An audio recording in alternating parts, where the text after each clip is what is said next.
જૂનાગઢ વંથલી તાલુકાના રવની ગામે ડબલ મર્ડરનો મામલો. એલસીબી પોલીસે 7 ઇસમને જયપુરથી ઝડપી પાડ્યા. દેશી તમંચો, જામનગરી અને પિસ્તોલ, 40 છરા સહિત 15 લાખનો મુદ્દામાલ મળી આવ્યો. આરોપીઓમાં રહીમ સાંગ, જુમા સાંગ, હનીફ સાંગ, અબ્દુલ સાંગ, ઇસ્માઇલ સાંગ, પોલા સાંગ, હુસેન સાંગ ઝડપાયા. પિતા પુત્રની હત્યા કરાઈ. જીશાન સાંગ અને પિતા રફીક સાંગની કરાઈ હતી હત્યા. બંનેને ગોળી મારીને કરી હતી હત્યા. અંગત અદાવતમાં પિતા અને પુત્રની હત્યા કરી હોવાની કબૂલાત આપી વધુ તપાસ હાથ ધરાઈ છે. જગદીશ યાદવ, જૂનાગઢ.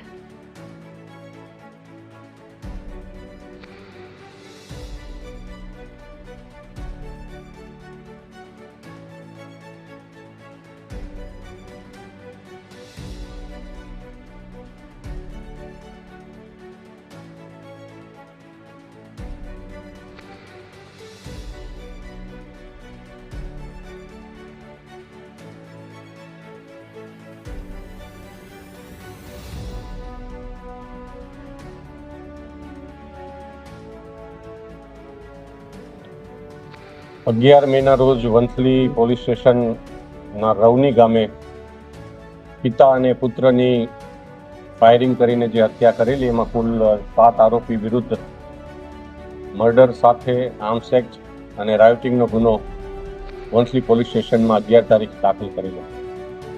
વંથલી પીએસઆઈ શ્રી, કેશોદ એસડીપીઓ શ્રી અને એમની તમામ ટીમ ખૂબ સારી મહેનત કરેલી. આ તપાસ ખૂબ ગંભીર હોય, ડબલ મર્ડરનો બનાવ હોય, ફાયરિંગ સાથે હોય. તાત્કાલિક આ તપાસ છે એ ક્રાઇમ બ્રાન્ચ પીઆઈ શ્રી પટેલને સોંપવામાં આવે. ત્યારબાદ સ્થાનિક પોલીસ સ્ટેશનની ટીમ અને સાથે સાથે ક્રાઇમ બ્રાન્ચની ટીમને આરોપી ખૂબ ઝડપી પકડાય એ માટેની તજવીજ હાથ ધરેલી. અલગ અલગ ટીમો સ્થાનિક અને જિલ્લા બહાર અને રાજ્ય બહાર આરોપીઓની શોધખોળ કરવા માટે અલગ અલગ ટેકનિકલ સર્વેલન્સથી માંડી અને અન્ય એ આરોપીને પકડવા માટેની તમામ યુક્તિ પ્રવૃત્તિઓ હાથ ધરેલી. ત્યારબાદ એક માહિતી મળતા કે કેટલાક આરોપીઓ અહીંથી ભાગી અને ઇન્દોર બાજુ ગયા છે અથવા તો એમનેથી આઉટસ્ટેટમાં ગયા છે. એ ટીમ ક્રાઇમ બ્રાન્ચના પીએસઆઈ શ્રી ઝાલા અને એમની ટીમ છે એમની પાછળ પીછો કરેલી. હકીકત મળતા છેલ્લે એ લોકોને જયપુરની એક હોટલથી મુખ્ય જે 2 આરોપીઓ છે એ આરોપી પૈકી એક રહીમ ઉર્ફે ખુરી અને બીજો હુસેન અલ્લાહ રખા સાંડ, આ બંને આરોપીઓને જયપુરની એક હોટલમાંથી એલસીબી પીએસઆઈ શ્રી ઝાલાની એમની ટીમે છે એમને પકડેલા. ત્યારબાદ આ આરોપીઓને વધુ સઘન પૂછપરછ કરી બાકીના અન્ય આરોપીઓ ક્યાં ક્યાં સંતાયા હોઈ શકે, ક્યાં ગયા હોય, એ બાબતે એમને શું વાત થયેલી છે, આ બાબતની ખાસ તપાસ કરતા અન્ય જે બાકીના 5 આરોપીઓ છે એ પણ પકડી અને ગઈકાલ રાત્રે એમને અટક કરેલા છે. એમને આ જે આરોપીઓ છે એમાં ખાસ કરીને આજે જયપુર 2 જે આરોપીઓ પકડાણા એમના ઇતિહાસમાં એવું જોવા મળેલું છે કે એ અહીંથી આ 5 આરોપીઓ સાથે પહેલેથી સંકળાયેલા હતા.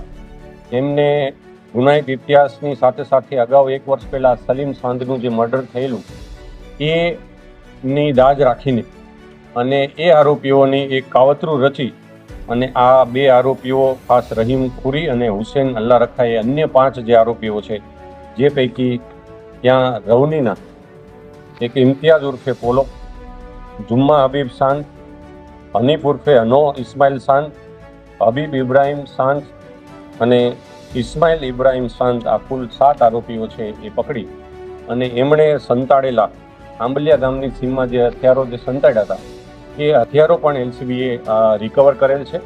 કુલ જે હથિયારો એમની પાસેથી મળી આવેલ છે એ પૈકી એક દેશી તમંચો છે, એક જામગરી છે, એક દેશી બનાવટની એક પિસ્ટલ છે અને સાથે સાથે એક દેશી બનાવટનો બીજો 12 જોટાનો કુલ 4 હથિયાર.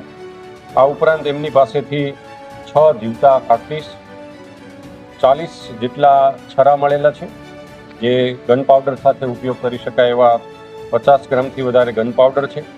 મોબાઈલ એમની સાથે એમણે જે ડોંગલ એ ખરીદેલું, કારણ કે આ આરોપી 2 જે આરોપીઓ છે એમને સમગ્ર કાવતરું અહીંથી રચી અને એ બંને જઈ અને પોલીસની પકડથી દૂર રહે એ માટે એક ડોંગલ પણ લીધેલું અને એ ડોંગલના મારફતે એ ઇન્ટરનેટ કોલથી અહીંના લોકોની ગતિવિધિ જાણી શકે અને સંપર્ક કરી શકે એ માટે જે ખરીદેલું હતું. આ તમામ સહિત એ જે કિયા ગાડીમાં અહીંથી આ બનાવના આ કાવતરું રચીને જે ગયેલા એ કિયા ગાડી સહિતનો કુલ 15,90,000થી વધારેનો મુદ્દામાલ છે એ પોલીસે કબજે કરેલ છે. હાલ આ 7 આરોપીઓ છે એમને અટક કરી અને એમની પાસેથી આ હથિયારો કબજે કર્યા પછી આગળની નામદાર કોર્ટની કાર્યવાહી હાથ ધરવામાં આવશે.